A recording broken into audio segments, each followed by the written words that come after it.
చెప్పేవాడెవరో ఆయనే కృతరము. ఆకలి రూపంలో మంట పుట్టించి తినమని మనకి సంజ్ఞ చేస్తాడు. అపానవాయు రూపంలో ఉండి ఉపకారం చేస్తాడు. ప్రాణ అపాన వ్యాన. వ్యానం అంటే శరీరం అంతా వ్యాపించి ఉంటుంది. ప్రాణం పోయిన తర్వాత కూడా ఆ వ్యానవాయువు ఒక పట్టాన్ని వదిలిపెట్టదు. అది కొంతసేపు శరీరాన్ని పట్టి ఉంటుంది. అది కూడా ఆగిపోయింది అనుకోండి, ఆ వాయువు కూడా వెళ్ళిపోయింది అనుకోండి, కాష్టభూతాని జిగ్నిరే అంటారు. శరీరము కర్ర ఎట్లా అయిపోతుందో అట్లా అయిపోతుంది. కర్రని ఒక చివర పట్టుకుని పైకి లేపామనుకోండి, కర్ర అంతా పైకి లేస్తుంది. కాలు పట్టుకుని పైకి లేపారనుకోండి, శరీరం అంతా కర్ర లేచినట్టు లేస్తుంది, బిగిసిపోతుంది. సంధి బంధములు కదలం అంతా కలిపి ఒక కర్రలా బిగిసిపోతుంది. అలా బిగిసిపోయేటట్టు చెయ్యగలిగినది శరీరము మీద యాజమాన్య హక్కు పెట్టుకుని ఇంకా నాది నాది నాది అని తాపత్రయపడే వాయువు ఎవరంటే వ్యానవాయువు.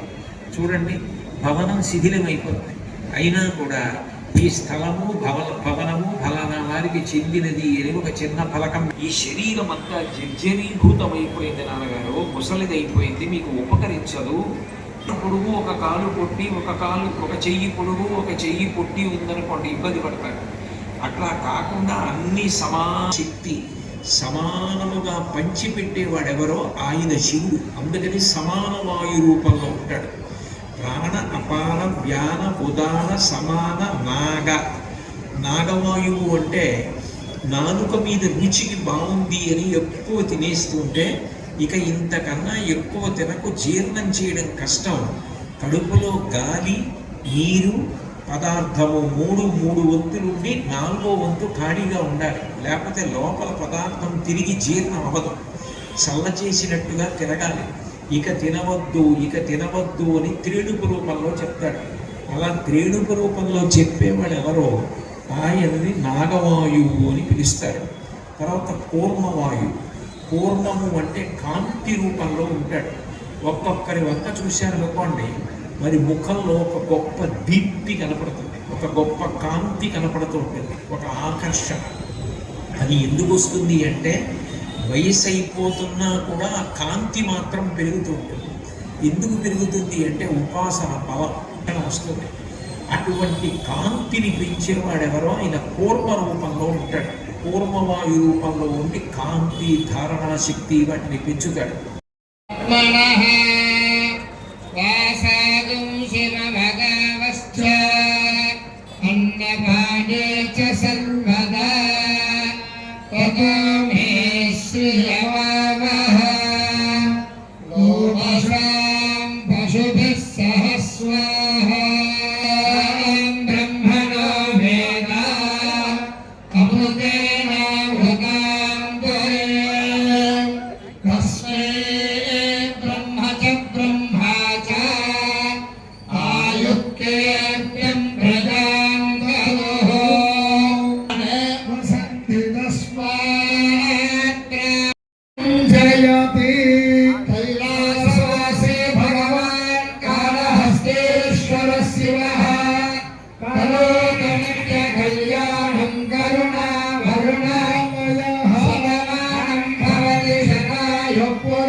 కొంచెం ముందుకెళ్ళండి సార్.